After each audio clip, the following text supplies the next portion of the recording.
relaxers were popping, I had like 2 inches of new growth, and my mom wouldn't give me the Just For Me kit. And anybody who like it was, you know, first of all, the Just For Me kit used to come with that cassette tape. Just for like, me. No, I like style, body, and shine. A look that's totally all mine. Come on, that you still remember that.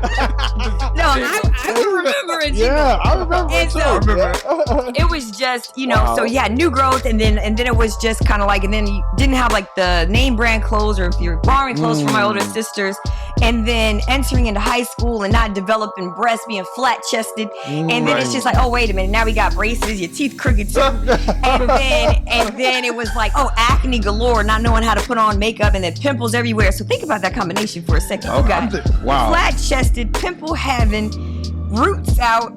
Yeah, I got jokes.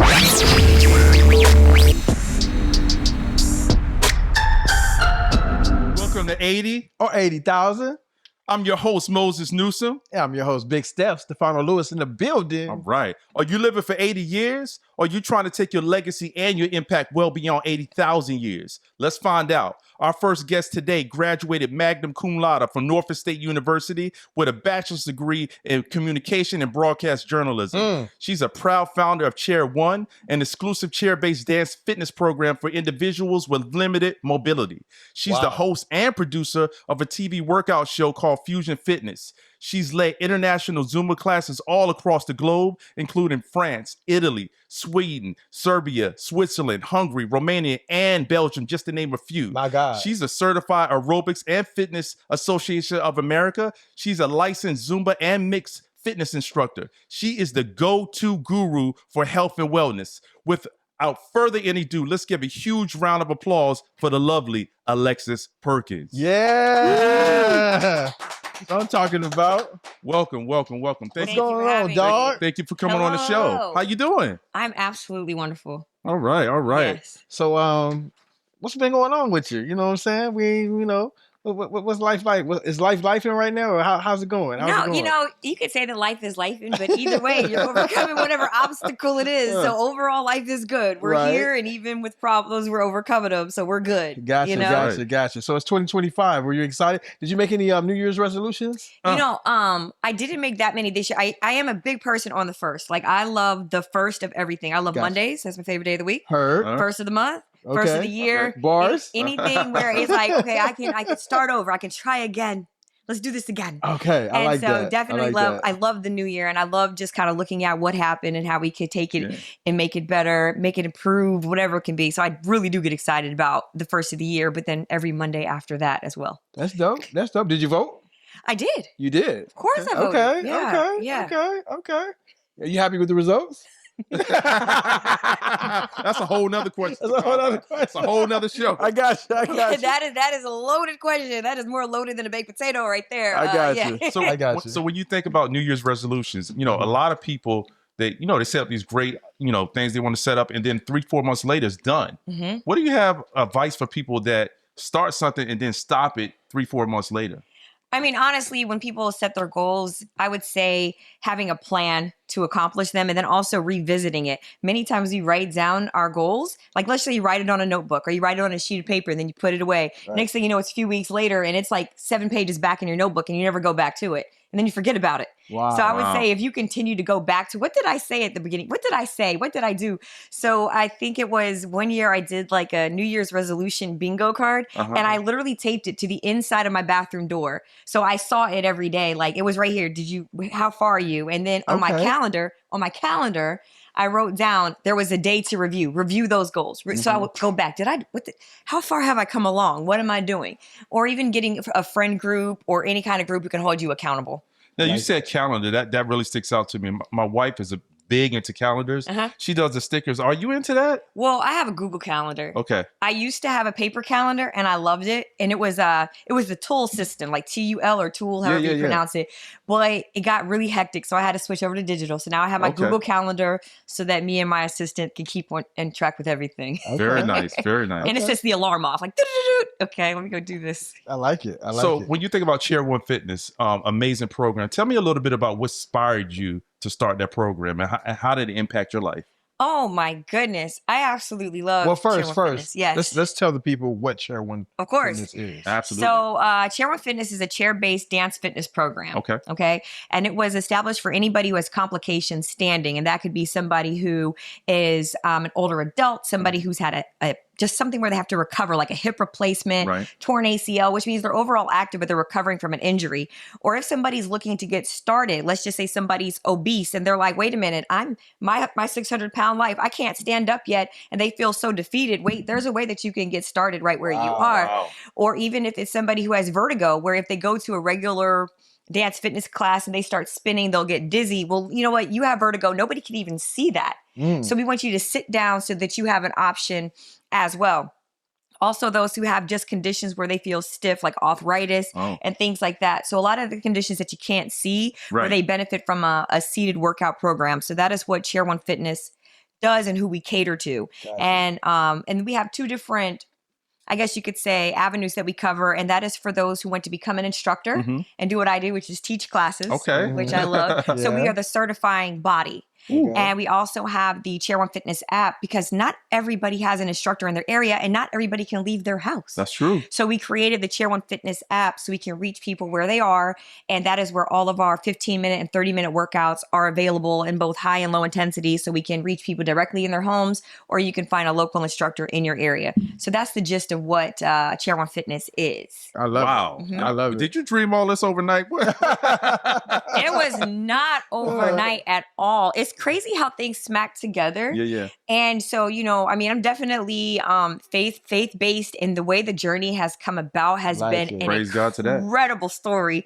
But just to answer the first question of where did Chair One Fitness come from, I had already been in the fitness industry for a while. Okay. And then I had my background in communications and journalism, and I was teaching chair classes, just chair classes on a whim. Okay. It was, somebody had asked me, can you teach at an adult day? And I had never done it before. And I said, I can try. And it was paying me more money. And I called my grandmother, I called my dad, I called my mom, and I said, what songs would you want to hear in a class? I got to create this thing. And then they told me the favorite songs. I created all the choreo. And then I went to my first class at the adult day. And I'm nervous because at the time I was younger than what I am now, going to teach a group that's 85 to 90. And I'm wondering, are they even going to resonate with me? Are they going to follow this person who's much younger, or what? How is this going to work? And so I went in, we had a fabulous time. Wow. Oh my God. It was so fun. And so at the time when this is all happening, I was also still co-producing and leading Fusion Fitness, which was on YouTube and on the local access channel. Gotcha. But all of those episodes were standing, high intensity, you know, dance, fitness, pump it, work it. And then I started teaching the chair classes, and it was going very well. It was going so well that the activities director was like, can you go teach here? Can you go teach there? Now I'm being spread thin with all these classes, but I'm loving it. So then I asked the other producer of the show, Fusion Fitness, would you mind if we did just an episode from a chair just to see if people even like it, you know? Okay. So we were on air for a total of 5 years. Out of those 5 years, we taped 40 episodes.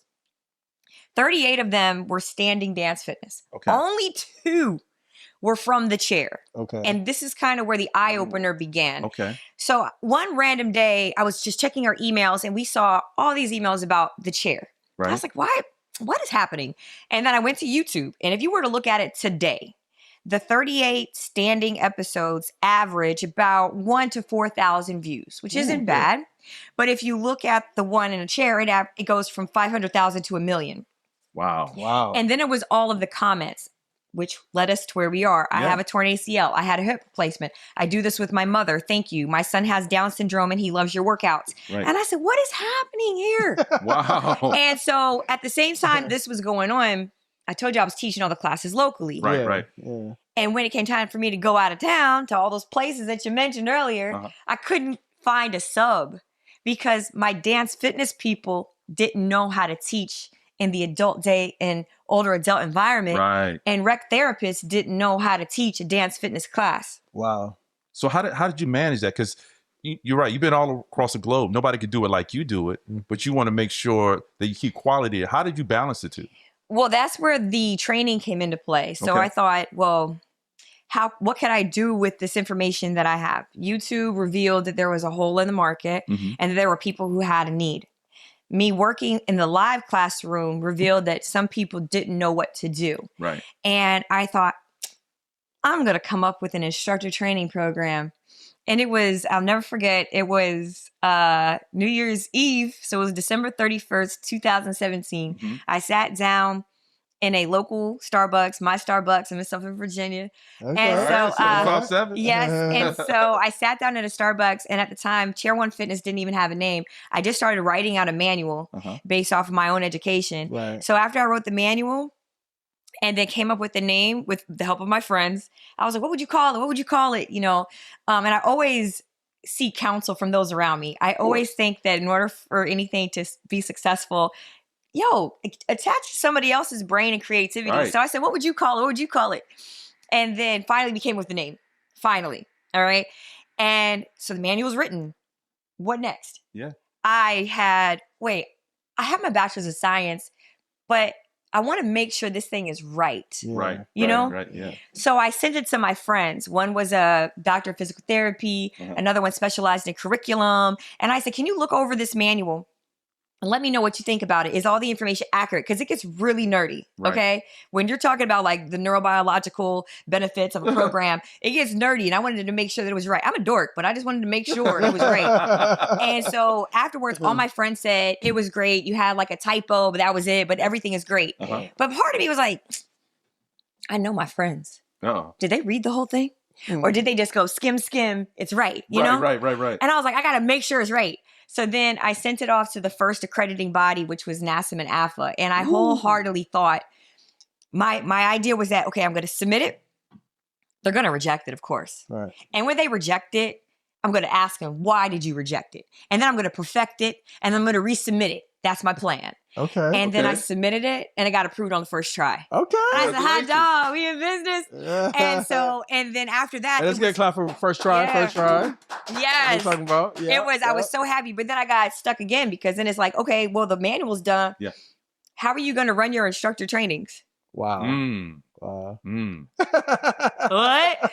And so then there was a whole process for that. And luckily I have a lot of good people around me. I was talking to one of my friends. I was like, there was that one girl. She helped that other company start. Right. I need somebody like her. And I was like, I wonder how I could find somebody like her. Because if she did that for that company, and if she did that for that company, I need somebody like her. And her name is Jessica Black. I was like, I need a Jessica Black. And then my friend said, why don't you just call Jessica Black? And I said, huh? Well, that would be smart. And I was, that's not a bad idea. And I literally called her. She lived in Seattle, Washington. And I called her. I told her my idea. And she said, oh, I love it. Wow. I love it. She was like, do you want me to be all in or do you just want me to get you on your way? I said, what? What do you mean? She was like, I love it so much. She was like, so she came in, she was all in. And then literally I flew out to Seattle. She trained me on how to train people. Really? So I That's had the awesome. manual and I knew what to do. So she trained me on how to train others. And she literally got everything up and running in like 2 weeks. And so that was, if you say January 1st, 2018 was when the manual was done. By October was when we lost our first instructor training here in Virginia. And since then, we've now certified over 2,000 instructors. We're in 48 states and 9 countries. Wow. Yeah. Congratulations. So how many say that again now? it's in 48 states, 9 countries, and over 2,000 instructors. Wow. Yes. Let's give it up to that. That's crazy. Absolutely. That is crazy. So, and again, with the help of a phenomenal team, and even people who were with us in the beginning, even if they're not with us now because of medical reasons and things like that, Yeah. I'll always wow, look at the people who have helped us move along the way. Yeah. Okay. I'm so thankful. That's dope. So we're gonna kind of transcend into that since we were talking about people. Let's go a little bit further back into your youth and your childhood. So I think your story is so amazing, and I think so many people can learn from what you went through. As far as you're considered, by a lot of people as one of the most beautiful human beings, not just physically, but inside. But you have a lot of physical attributes as well. You're considered one of the most beautiful women in the world. Let's talk about high school. It wasn't always like that, and this is not something that you haven't talked about before on different platforms. But I heard high school a little bit. You went through a little bit, a little bullying, Yeah. you were always prom queen. Oh my Talk about God. that a little bit. Talk about that. And did that influence you to become who the person you are now? Yeah, for sure. No, for sure. No, definitely. It was, the thing was, it was a very valuable lesson. So I didn't always understand what was going on because for kids who get bullied, there's no reason for it to happen. And they're so superficial. And then you wonder what's wrong with me. And then, my parents wouldn't always give me like the best shoes. And then one time somebody stepped on my shoe and she said, sorry for stepping on your bobo. I was like, What? Beyond. Either way. And so then, you can talk. You can say talk. Go ahead. but it was just, and then at the time, when relaxers were popping, I had like 2 inches of new growth and my mom wouldn't give me the Just For Me kit. And anybody like, and it was, first of all, the Just For Me kit used to come with that cassette tape. Just for like, me. No, I like style, body and shine. A look that's totally all mine. I still remember that. No, I remember it. Yeah, I remember it too. So, I remember. it was just, so yeah, new growth. And then it was just kind of like, and then you didn't have like the name brand clothes or if you're borrowing clothes from my older sisters. And then entering into high school and not developing breasts, being flat chested. And then it's just like, oh, wait a minute. Now we got braces, your teeth crooked too. and then it was like, oh, acne galore, not knowing how to put on makeup and then pimples everywhere. So think about that combination for a second. You got flat chested, pimple having, roots out. Yeah, I got joked badly. And it was just kind of like people were heartless. Like I've been dragged across the floor, pushed into a wall. Wow. And then even like the opposite sex, like what did somebody say? I'm just going to tell you what he said because it was bad. He said, talking. It was, he said, this was with the acting. I did not say this. This is what somebody else said. This is not my words. I got it. He said, oh my God, you look kind of like you could be Indian. And I was like, oh, for real? Because, Indians, yeah, right. Pocahontas? Yeah. You know what I'm saying? And then I was like, really? And I was really happy about this. Right. Like, really? Right. And then he was like, yeah, you know what they call Indians, right? And I was like, what? What do you mean? Dirty faces. What? I was dead. He said that to you. Yes. How did that make you feel in that moment? Oh my God, terrible. So it was just like, it was a lot of that. And so what happened is that I spent a lot of time always trying to figure out, okay, why are people cruel? Maybe if I'm nice, maybe if I can improve my looks, maybe if I'm more successful, maybe if I have something to offer, maybe this will turn this trajectory around. And it didn't. And then it wasn't, and so it was like this whole path of being bullied. So it took up until my senior year in high school. My best friend knows this story because she was the one, we were both like dorky, but she, nobody bothered her. They bothered me. And so she got to witness it all because it's only just me and her. And then senior year, I'll never forget. It's like 2 weeks till graduation. The one little thing, I will call her out by name, but I'm going to be nice. She would pick on me the most. Like she'd be like, don't you talk to that bitch, everything else. And I saw her go into the girls' bathroom 2 weeks before graduation. Yeah. And I told my best friend, I was like, I'm about to go talk to her. She was like, Alexis, we got 2 weeks to graduation. You're not messing this up for me. Don't mess it up. She was like, you're not messing this. If you go in there, I'm not going with you. And I said, oh, I'm going. I'm sick of this. And so I walked into the bathroom and she was like, I like your shirt. And it was just me and her. I said, oh, you like my shirt? I was like, oh, so you can punish me in public and praise me in private. I said, look, if you say my name one more time out of your mother effing mouth, I will F you up. Do you understand me? And I said, and then she was shocked. Wow. But the last 2 weeks of high school were a breeze.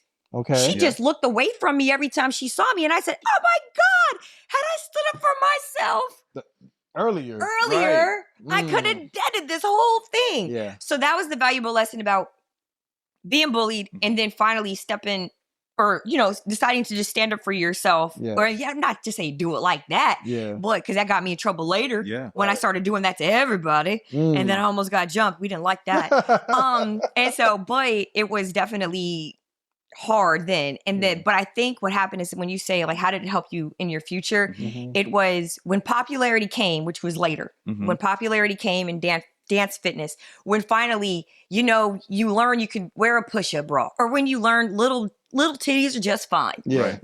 Or as my friend said, I don't need an A cup. You can be a sippy cup. When you learn that, that's fine. It's fine. And when you learn and then, growing out like the acne phase, learning how to do your hair, or finally becoming cute or whatever you want to say, getting your body in shape, having the glow up, whatever you want to call it.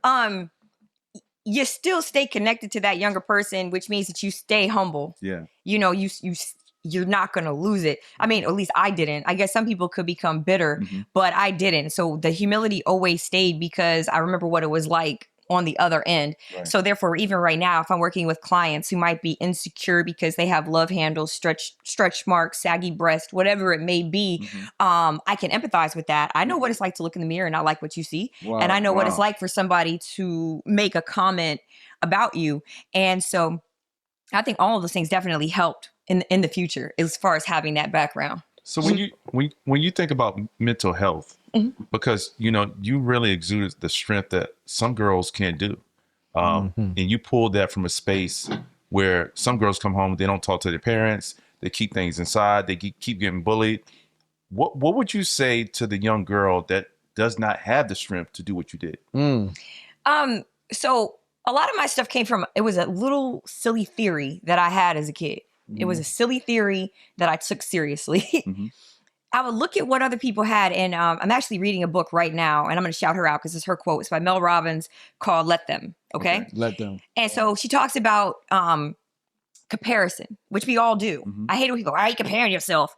Because it's a human thing for us to look at somebody. It's natural. Yeah. Right. It's natural. But she talks about the two different kinds that you can have, which is you can compare yourself as a teacher or as torture. Right. Okay. So when you look at what this other person is doing, are you inspired by them or are you beating yourself up because you don't have what they have?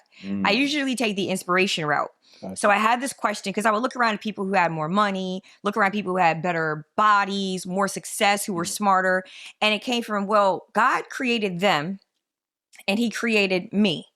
So technically I'm capable of doing the same thing, no matter where my starting point is from. And there was actually one incident in the 6th grade that changed like this whole trajectory. Talk about it. My parents growing up, they were okay if I had a C. You had a what? A C If you in had a school, C? a grade Okay. of a C. Gotcha. Okay. As long as you didn't have no D's. I Can't know go that's with right. D. But they were okay with a C. Okay. All right. Okay. So I was a C student from kindergarten all the way up to the 6th grade. But they supported you. Yes. Yep. I could, BCs is what I had. Got it. A, no. BC, yeah, that was it for me. Okay. And then when I was in the 6th grade, my little clique at the time, they were all the dorkiest girls ever. And it was like the first semester and we get our report cards back and they all had A's and B's and I had C's. I said, I'm not the dumb one in the group. That is not going down. Right. That's not going down. Do you know from that day forth, that little magna cum laude, from that day forth, Yeah. I was on honor roll ever since. Wow. And and see, that was just me surrounding myself with them. And it was like, well, if they can do it, I can do it. It wasn't Right, like, right. oh my God, I guess I'm the dumb one. It was like, no, I can do this.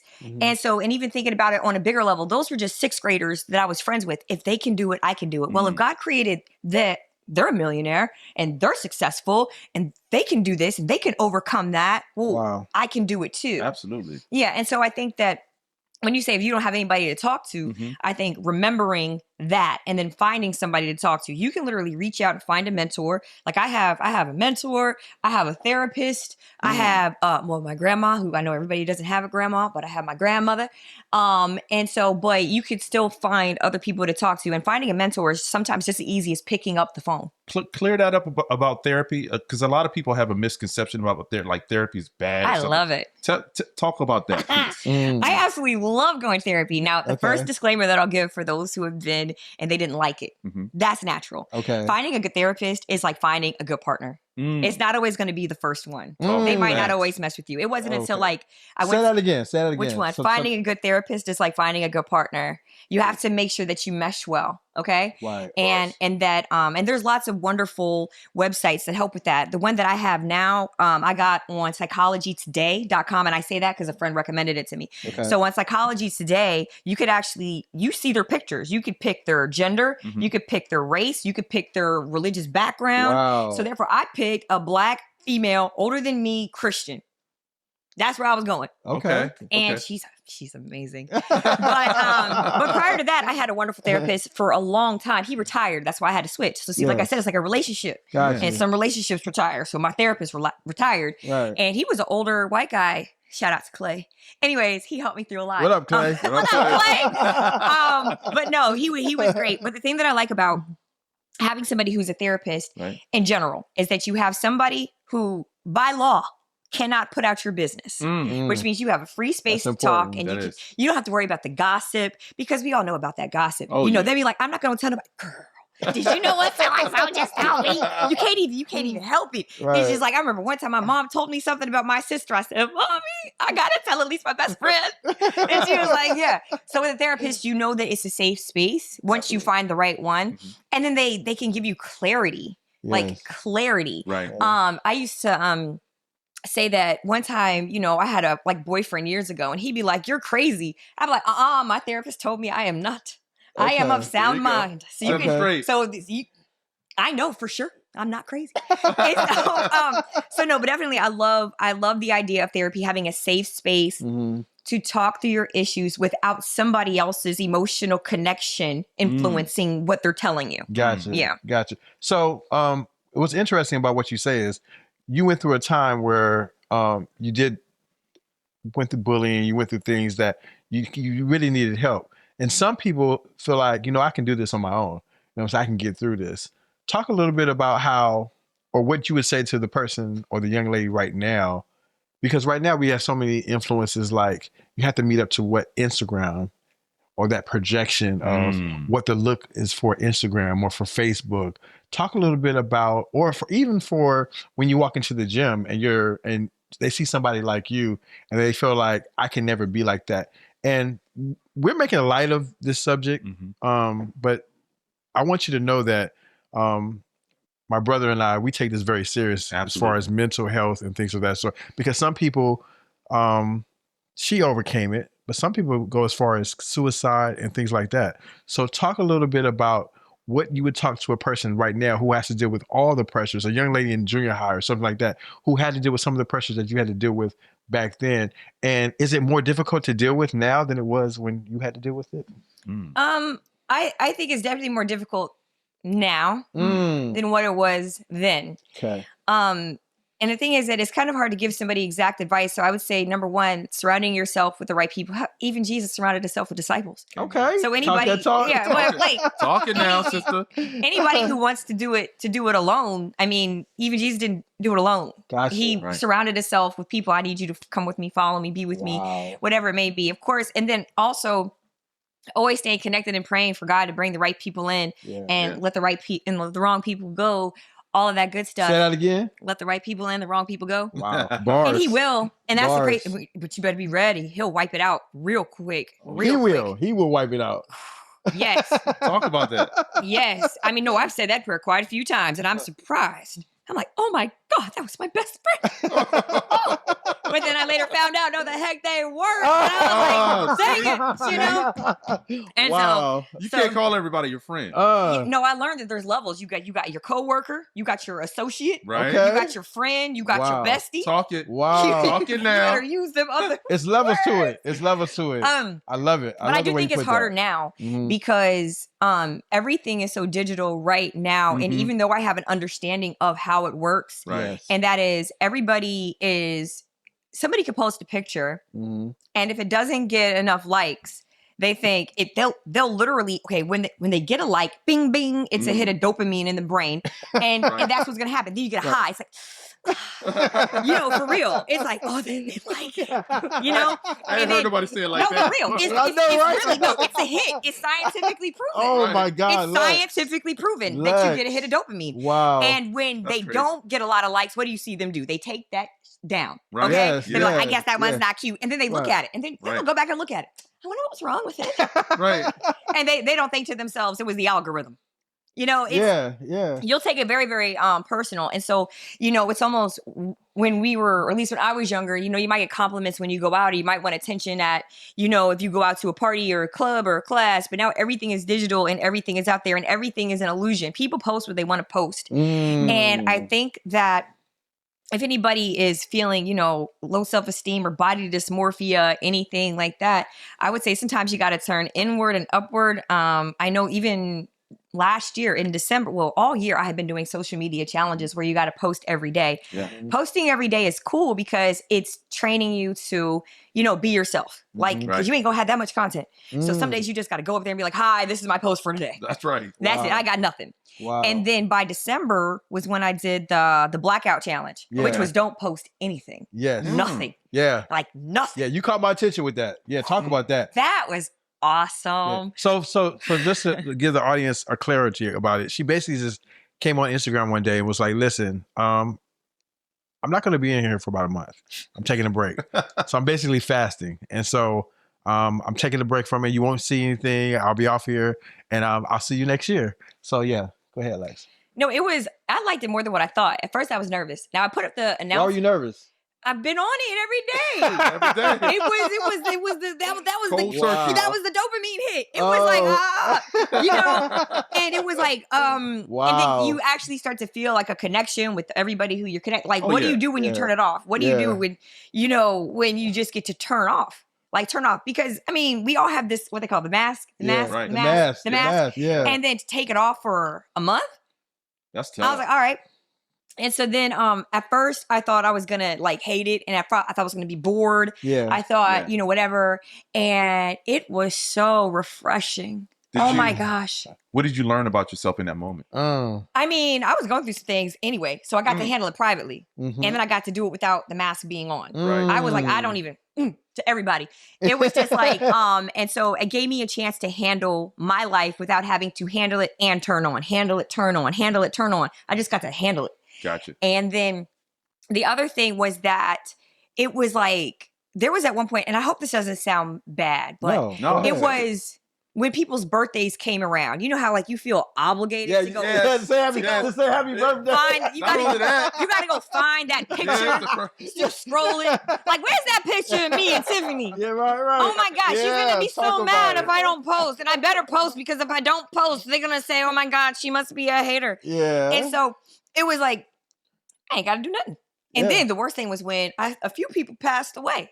And then everybody's like, oh my God, my condolences. And I'm like, you gotta post nothing. I called on the phone. Wow. And I said, these are my condolences, and everything like, but I didn't have to post. I didn't have to find all the images and things like that. Yeah. And then also connection. There was one point I knew I was getting ready for a photo shoot. I needed a makeup artist. Normally when I need a makeup artist, I go to Facebook. Ask Facebook. Does anybody know of a makeup artist? Right. No, I had to call and message people and say, hey, do you know of a makeup artist? And I was like, oh, I can't believe I got to reach out to people. Yeah. And so it was just a very nice time. And then less time scrolling. And then ironically enough, I hit that gym. I lost some weight. By the time I bounced back on January 1st, I was like, I know that's right. it felt so good. I was like, back. Wow. So it sounds like from what you're saying to me that social media has disconnected us from reality. Yeah. And all the simplistic things that make us human, you had to go back to. What was that like? It was nice. It was, like I said, the best word is refreshing. But I don't think social media also connects us. Okay. It does both. Like I was talking to somebody the other day and we were talking about relationships. Like when you're dating somebody, what is the social media etiquette? Okay. What are the boundaries and things like that? Because some people say, oh, it's nothing. It doesn't matter if somebody likes this or likes that. It's nothing. It's nothing. Nothing. I'm like, no, y'all need to realize this is our new real world. I know this is my opinion. I'm about to give it. Okay. This is just my opinion. Okay. So this is for if people are single versus in a relationship. If you are single, do whatever you want to do because you're single. Just like if you're single and you walking into Walmart, Kroger, the gym, the library, wherever you are, if you like, damn, you look good today. Oh my God, look at yellow looks good on you. Oh man. Look at that. Have you been working out? You can say whatever you want. Right. But if you're in a relationship, you better not be walking up to somebody and be like, oh my God, yellow looks so good on you. If I got a man, no, I'm not doing that. Right. I'm not going to go over here and flatter you. So therefore, I feel like on social media, it is a reflection of reality still. Like when it comes down to like looking when you're in Walmart, you can't help who walks by you. You see them, right? Right. When you scrolling, that's who's walking by you. Keep scrolling. Right. Keep scrolling. Keep scrolling. Don't you stop. Don't you double pinch. Don't you stop. Don't you do that.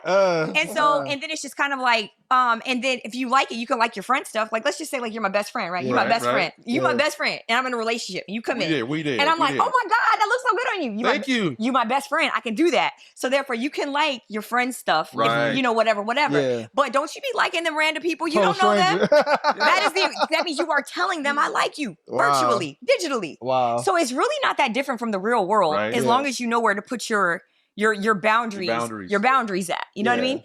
And so so I think when you say it's not reality, it's our new reality, you know? And you just have to have that kind of like etiquette depending on what situation you are in, even like professionally. Like if you are a professional, there's certain things that you can and cannot post. So like I know I had a shoot and I have this one image that's about to drop, but I'm scared. I'm low-key scared. Why you scared?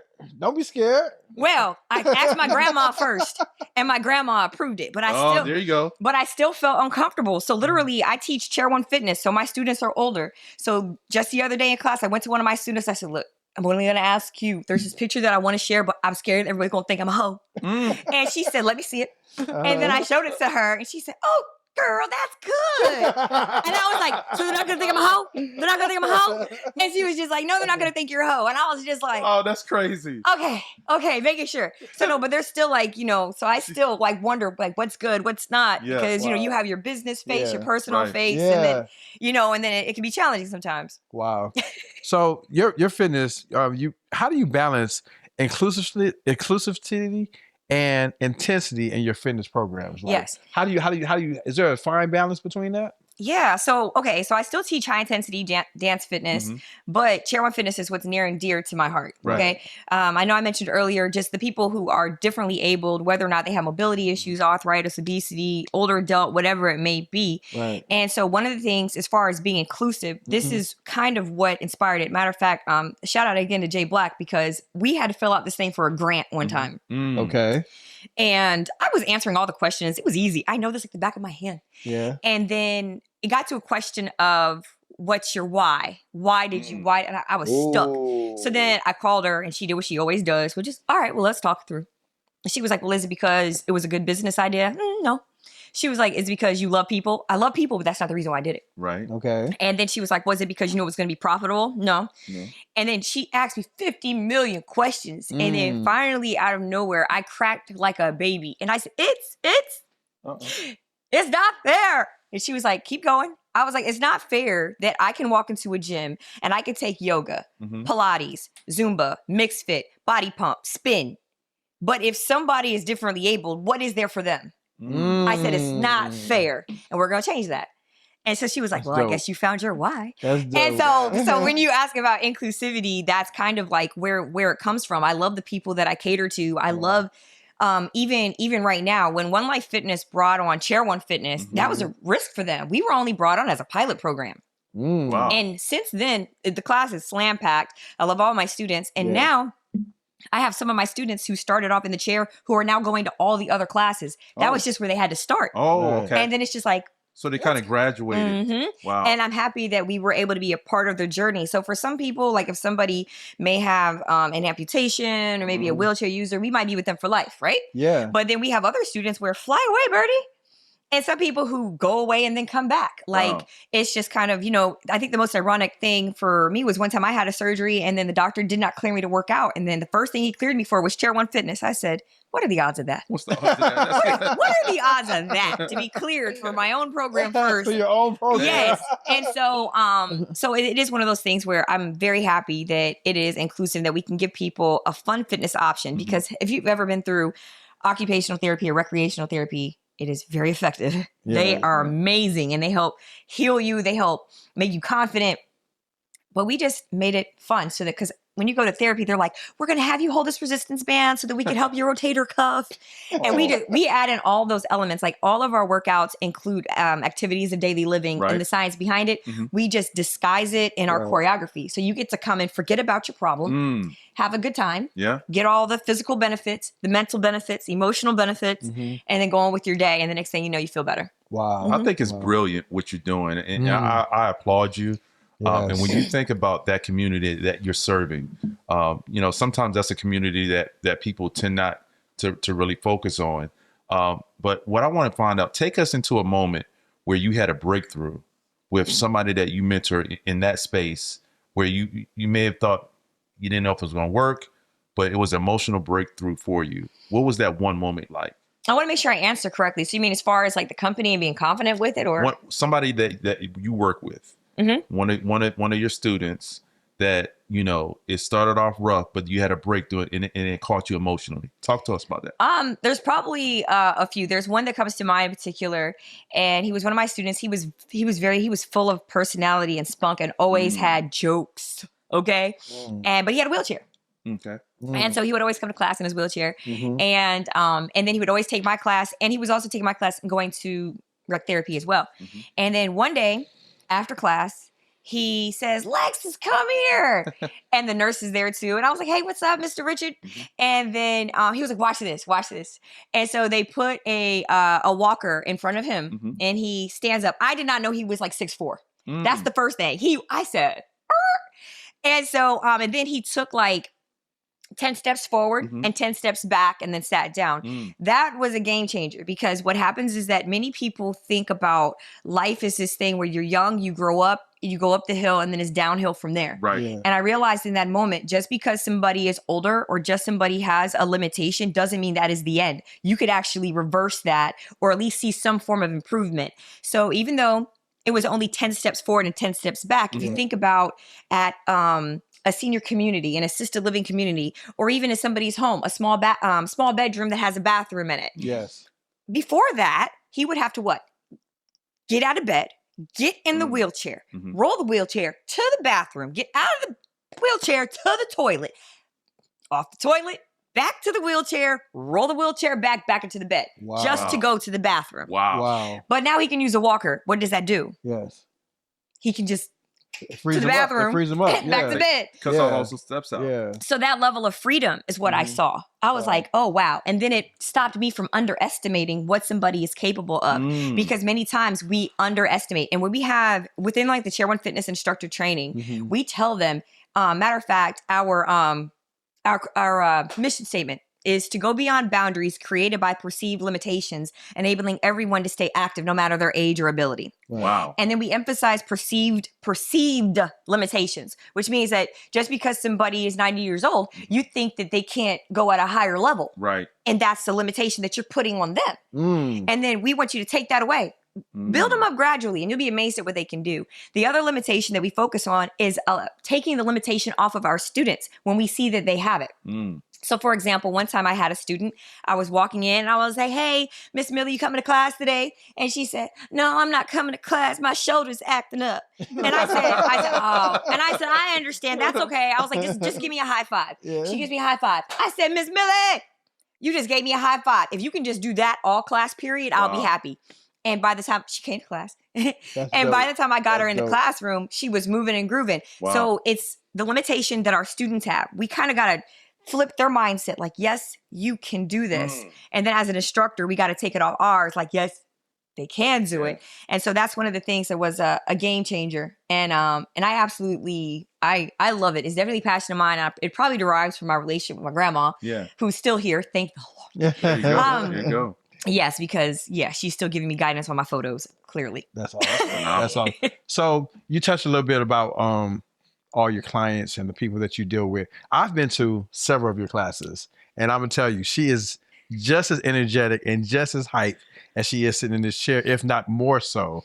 So talk to us a little bit about the professional side. Is you got to put on that mask when you come, because there's like 20 or 30, 50, sometimes I'm even seeing 100 people in her class, and she's coming and she's motivating them. And I remember times where I was struggling in my life, and I would turn the TV on, and there's Lex right there training people and motivating me to get up and do things. And by the way, she always throws a little motivation in there as well when she's talking with her smile and her energy. You touched a little bit about in December where you were going through some things in your personal life. How do you separate and how do you balance? You know, I guess balance would be a better question. How do you balance the professional side, when you come in, you have to motivate 20 or 30 people, even though you're going through something yourself. Ooh. Yeah. So every now and then I will you gotta take care of yourself. So it's going to the gym in the morning is very important to me. It's a habit to me because if I could take care of myself, then I could take care of other people. Yes. The other thing is that I take care of my physical health. I have my my therapist. And if it's a good time, I might see her twice a month. If it's a bad time, I might see her once a month. Once a week. And so if it's a terrible time, right. And so then also having who I can trust around me, right? And just making sure that I'm taking those steps to be like self-aware of what's going on. Yeah. The other thing that I do if I have to get ready to go teach my class or my students, there's a cutoff point. Like if I have to teach my class at 6:30, right. By usually on any given Monday, by noon, don't you hit me up with no negativity. Like I had a friend call me once and it was like 3:00. Yeah. And she was like, so how's everything going with that thing that you're dealing with? We don't talk about that right now. If you want to talk to me at 7:30, I got to get my head in the game. My head's in the game right now. I love it. And I just have a moment where, you turn it off and you focus. The other thing that a lot of people don't know is that I pray before all of my classes. And the girl who I teach with, her name's Kat. So she learned this when she started teaching with me. Shout out to Kat. Yes, I love Kat. So I was already doing this. I've done this for years, years. Yeah. I will you'll see me disappear into a closet, the broom closet at One Life. Wow. You'll see me disappear into the bathroom. Wow. And literally I will say a prayer. And then, so when I started teaching with Kat, sometimes when it comes down to your faith, you're a little bit nervous to like say it, do it automatically. And I was like, okay, that's what we gonna do. And she was right there. And so now she knows, like, if let's just say we've never forgotten, but wait, are we going to go pray? So we know. Yeah. So literally me and her, when we're teaching together, like on a Monday, this is like, it will usually go like this. Oh dear Lord, thank you for allowing us to be here tonight. Please allow all of our students to get here safely while they're on the road. Wow. God, can you please fill me and Kat up with you so we can pour out into everybody else? Wow. And I'm like, God, please be not only in us, but around us, and please be in the room. And for everybody who's in that room, when they feel uplifted, for them to somehow know that it's you and not us. And then I'll also go as far as say, God, please allow us to remember all of our routines. Please, God, bless all of our joints, our shoulders, our hips, our knees, our ankles. God, please bless us. Thank you. Fill us up so we can pour it out. We need you. Amen. And then we go in there. And our students don't even know. They don't know that we literally pray over them. Like and we also pray that for any of our students that are going through something, that they could forget about it in this moment. And that they could, like we literally pray over everything before. And then even when I teach my Chair One fitness classes, sometimes it's quick. Sometimes it's like I'm on my way in, I'm grabbing my stuff. Oh dear Lord, please fill me up so I can pour it on everybody else. Okay, go, boom. And then awesome. and it's definitely and I don't know. I do this silly little thing, and it's just kind of like when I'm praying, I just throw my hands in the air, and in my mind, I'm just downloading all the energy and blessings. That's beautiful. And I'm like, so dope. That's everybody else. That's beautiful. But yeah, many people don't even like know that. They just, because most people don't ask. But the students are prayed for, and sometimes I'm skeptical to say it because let's just say somebody's not the same faith. Yeah. But I still do it. But now they know. That's awesome. And if they don't want to come because it's now they know. Now they know. So when you talk about prayer and praying for the people you're serving, and that's a huge responsibility. Yes. Those people look up to you as a mentor, but they also look at it for understanding and, some commonality. You don't judge anybody. Everybody's there and you're supporting them. How has your family reacted to what you're doing in your life? My family absolutely loves it, and I'm going to answer that, but something just came to mind while you were talking, and it was about how your students are. And when you asked earlier about a pivotal moment, and you asked about how do you have the energy for your students? Yeah. When I was going through a very, very rough time, I was still teaching my Chair One fitness classes. And this one particular day, I did not want to go teach. I didn't want to go. I didn't want to go. Talk about that. I didn't have it in me. I just, I didn't want to go. Yeah. Because you got to turn it on. I was like, Alexis, the class is 45 minutes. You can turn it on for 45 minutes, girl. You got 45 minutes in you. Yeah. And right. I went and I taught. And then after class, one of my students came up to me. She said, I'm so glad I came to your class today. I said, yeah. And I'm like, yeah. On the inside, I'm like, yeah. But yeah. And I was like, yeah. And she's like, yeah. She was like, so I recently had 2 family members die.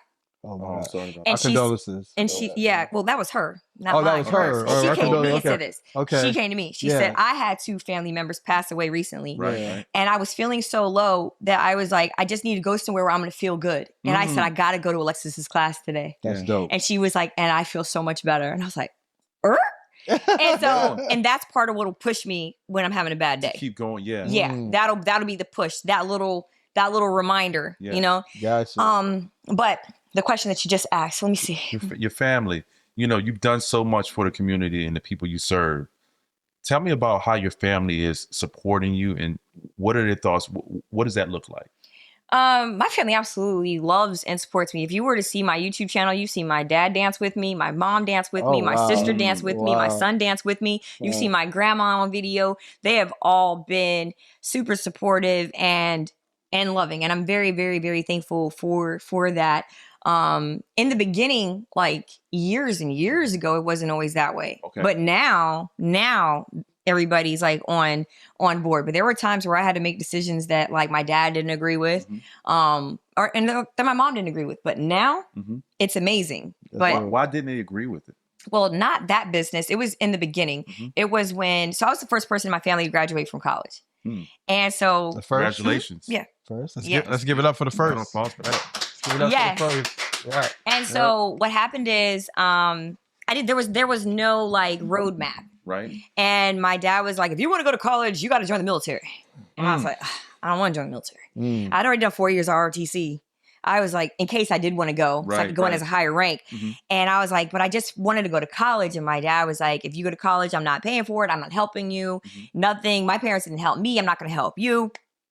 And then I still made the decision to go. And then even when it came down to enrolling, I didn't know anything about scholarships, nothing like that. Knew nothing, no roadmap. Wow. Okay. The best thing that happened is that, and this is sarcasm, a family member handed me, it was Ebony magazine that has the list of scholarships in there. What am I supposed to do with this? I Oh still my don't- gosh. I still don't know how to apply for it. They handed you an Ebony magazine? Yes. And it had like a list of just, and so then I finally, I enrolled at Norfolk State. Okay. And when it came down to orientation, both my parents were working. And then my sister was like, well, I'll drop you off. So I get dropped off on campus. Oh, look at all these big buildings. Where do I go? Everybody got parents with them, aunts with them, and I'm just solo, scared. Okay, let's do this. So then enrolled in all my classes, and now I'm happy. So I go back home and I tell my parents, I'm enrolled. I got all my classes. I'm good to go. And, that's Norfolk. We lived in Newport News. I was like, all I need is a car. Uh-oh. Can y'all help me get a car? Uh-oh. That's all I need is a car. That's all I need is a car. Right. I did everything. Right. I graduated from high school with honors. Right. I got accepted to Norfolk State University. Yeah. I got myself enrolled. Just give me a car. Yeah. Okay. No. Woo. No, not only no, we're not going to get you a car. And because you have no transportation, you have to disenroll. What? What? Are you serious? Serious. Wow. So then, even though they didn't make it to orientation, they made it to take me to disenroll. Well, they made sure they show up for that. So I got disenrolled, and then I had to go get a job. And so I got a job. I was at the mall, and then luckily, like a year later, my dad found this like $200 on the auction Honda CRX stick shift. Daddy, I don't know how to drive stick shift. I know how to drive automatic. And so then, and by the way, if my dad sees this, he's gonna be so mad at me. Hi, Dad. so then- He's going to see it. Hey, Dad. So then he showed me how to do the gear shift. And he was just like, okay. And then he said, so you know how to use the gears? Yes. He was like, all right, so here's what we're going to do. If you want to learn how to drive this thing, I'm going to drop you off at the Hampton Coliseum on a Sunday with your car. And when you learn how to drive it, you can drive yourself home. Woo. No, thank you. What? So then I had like my good friend show me how to drive a stick shift. So then finally I got the car, and then I re-enrolled for the next semester. Wow. Okay. And then that was the push-pull of, no, you should join the military. No, if you're not, college, And that was the hardest thing ever. And so it was just like kind of just not having that kind of support. And so then it was, then I was in there like swimwear. I was in going to school, living at home. And then parents divorced. Yeah. And then mama goes to Ohio. That's where all my family's from. It's Ohio. Okay. My dad's side's from Florida, but military, that's what brought us here. Yeah. So then what happened is that, so my mom leaves and me and my dad clash. You know, that teenager clash? Yeah. That clash. Yeah. And my dad was Hampton Police Department. He was so professional. Oh, my God. We clashed man. like boom. And then he put an eviction notice on my bedroom door. What? Yes, he sure did. And so then I was like, crap. So then So he said you gotta go. you gotta go. Get out. And I was like, crap. So then it's like, and this is like the crazy pathway of everything that happened. It was and so then I was working at MCI, I think. Yeah. Wow. And then I heard somebody in the break room. It was a guy, I didn't know who he was. Man, I cannot believe my cousin just moved out on me. Now I got to pay all the rent by myself. And I said, excuse me. Hi. Do you need a roommate? And he was like, what? And so ended up living with her for like 3 months and then got an apartment off of a roommates.com. That is so scary. Wow. And so she ended up being my roommate for the rest of our college career. And so during that time, now it's time to pay rent, you know? Yeah. And my dad ain't helped me with nothing. We still on clash mode. Yeah. You know, 4 years of college, he didn't even buy me a pencil. And so then, but my mom, who's now in Ohio, she's like, I'll give you $222 a month. That was the amount. It was half of alimony or something. Wow. But she kept, every time me and her got into an argument, I ain't got to pay nothing. Wow. I was like, you know what? I'm so sick of this. Wow. And so I had 3 jobs, going to school full time. I remember I was working at MCI. I was a waitress at Crabbers. My God. And I was the door person helping at the door at Infinities. And if anybody's I remember that. and if Way anybody's back. You took it way back. I remember that though. Infinities. I remember that. I remember that. And I so remember that. it was the craziest schedule dope. of just, you know, everything up You were and down. balancing all of that and school? And that particular semester, this is going to actually go into a great God story. I'm going to make it fast. Yeah. So while that was happening, that 3 jobs, which was going to school full time, and then I get straight A's that semester.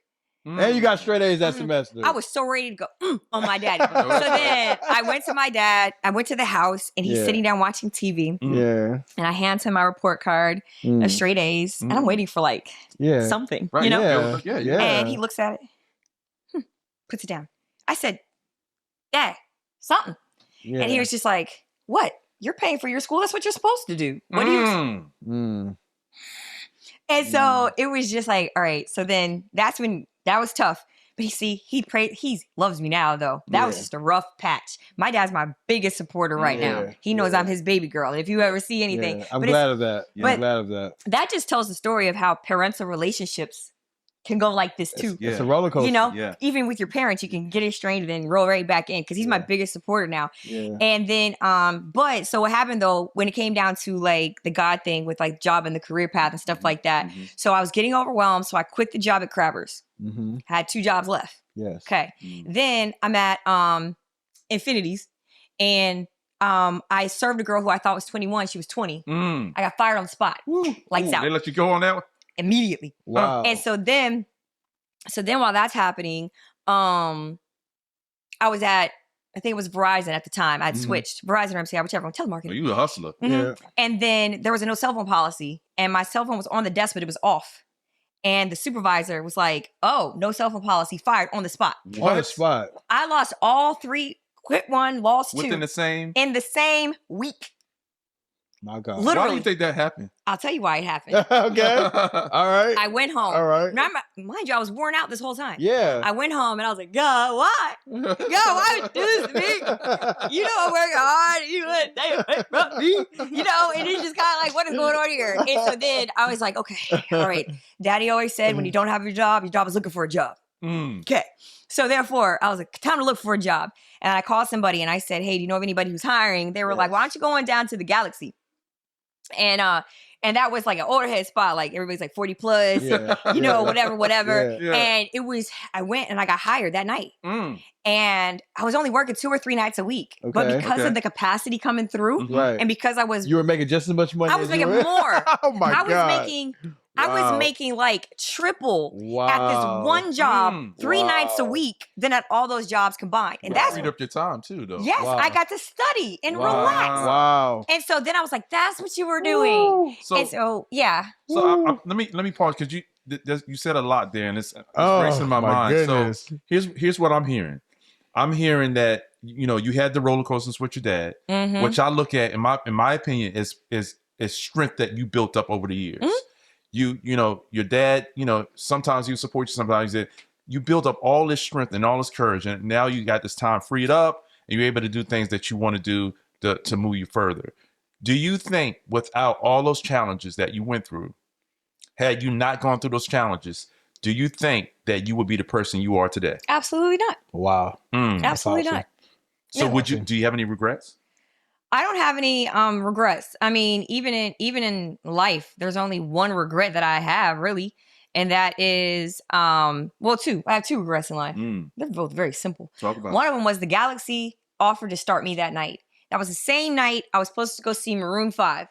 And that was before they were popular. Okay. So they were at a small bar for $10. And I missed it. Because I said go to work. I should have told them I'd start the next day. I'm serious. I could have waited one day. I love it. The only other regret that I have, like in life, which is totally off subject, is my parents growing up, they made me say yes, ma'am, no, sir, yes, sir to everything. I did not do that with my son, and I regret it. I should have boiled that into that kid, but I didn't. What's he saying now? Bruh. That's what the teenagers say. Hey, look.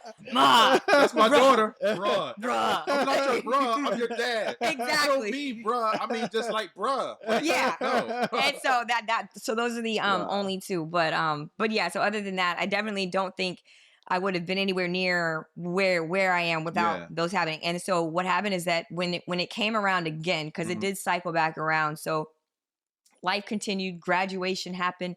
Worked at the news station, got the TV show, and then I moved on from there, and I was working at advertising agency, but I didn't like it. I didn't like it, and so then I got the opportunity to teach in France first, and it was just on a whim, like God set it up. Oh, by the way, as far as God's concerned, I had always wanted to travel and see the world, and in my mind, my plan was this: get a good job.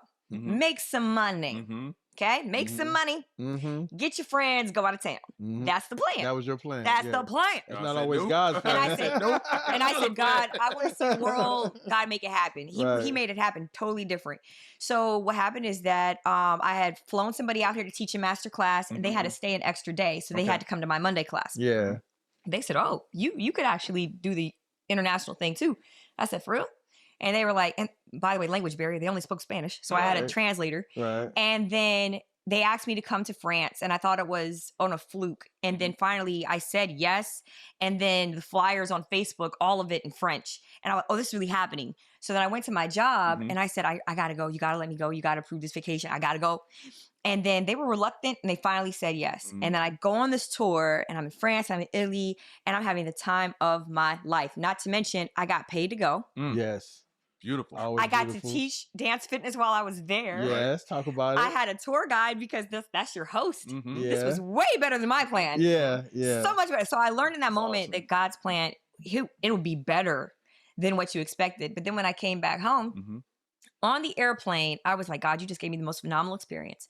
How could I be an entrepreneur? How could I do this full time? It would be irresponsible of me to quit my job because I have a son and I need medical benefits. That's stupid. I would never do that. Ever. So then I started writing out a business plan in a notebook. I remember I was crying on the plane because I didn't want to come home. I was listening to My Dream Is to Fly, which is a techno song, while writing out these notes on how I could take fitness full time. Everything wasn't perfect, but it was a partial plan, and I was just defeated. I get back home, and then I'm hating my job. Every day I hate it. I hate it. And then after being home for about 12 days, I go in, and they fire me. And I was so calm.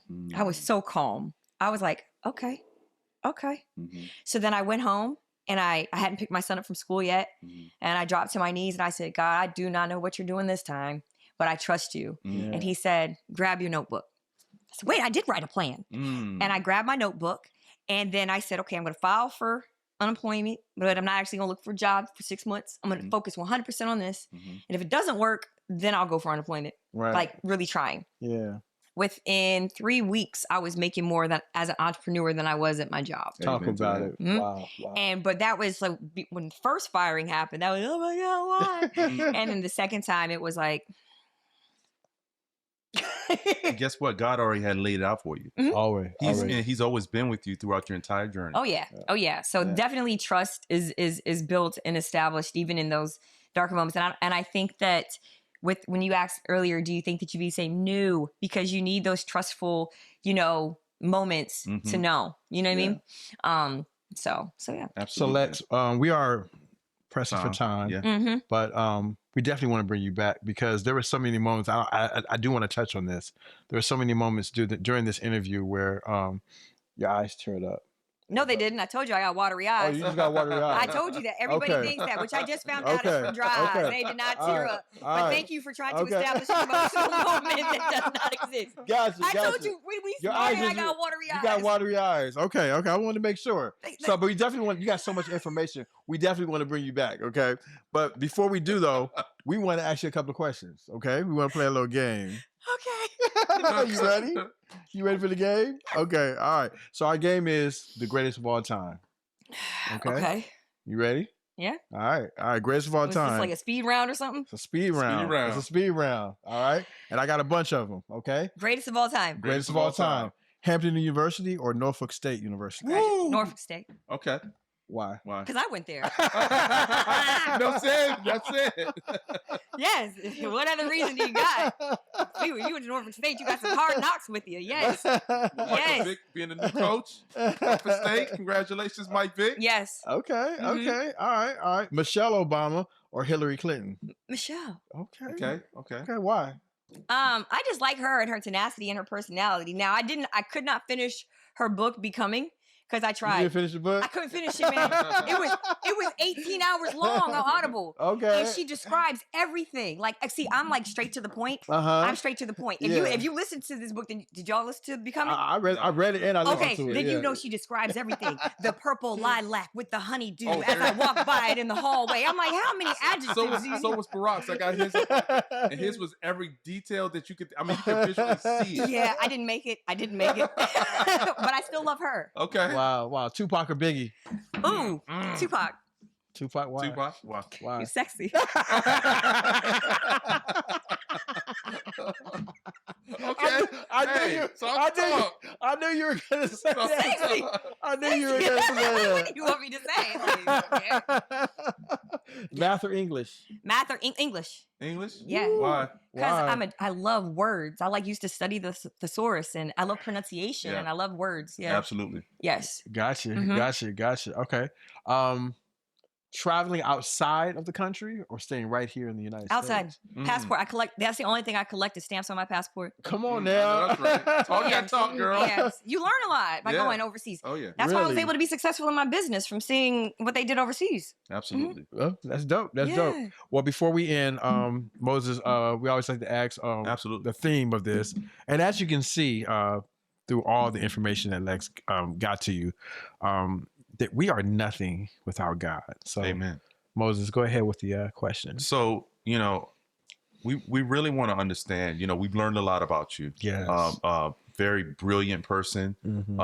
You're a leader in your own right. You've been through some trials and tribulations.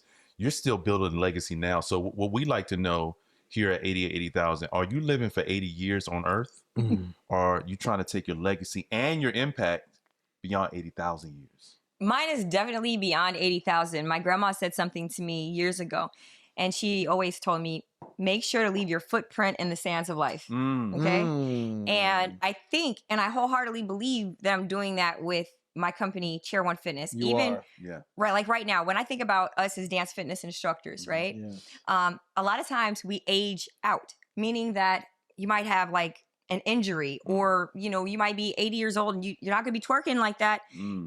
maybe some. But what happened is that I had lots of injuries and things like that. But even though I had an injury, I could still teach Chair One Fitness. I didn't have to give up on teaching. It extended my career.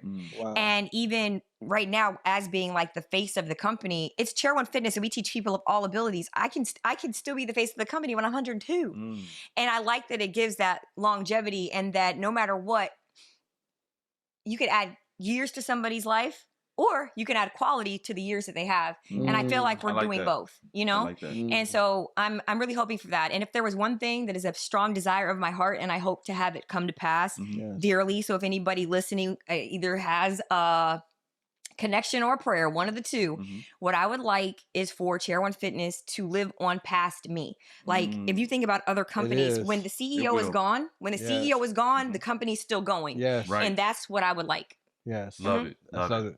Well, go ahead, Moses. So if you had one last thing to say to the young ladies out there that are struggling with mental health and body shaming and all the things that a young girl would face at that time in their life, what would you say to the audience? The absolute first thing that came to mind is when you're thinking about all the things that other people are saying about you or to you, or when you're thinking about even the things that you're in your own head about. Number one, watch what you say to yourself.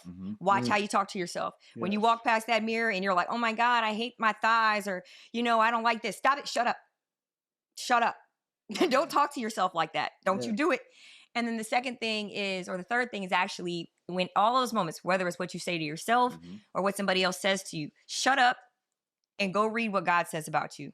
Write down what God says about you, and that's the only thing you need to listen to. That's dope. That would be the only thing that I would say. That's dope. So let's give it up for the lovely Alexis Perkins. Man, what? Woo! Completely awesome interview. We want to thank y'all so much for tuning in to 80 or 80,000. We hope that this impacted your life. Absolutely. We hope that it impacted your time. And most of all, we hope that it impacted your heart. Peace out. Peace out.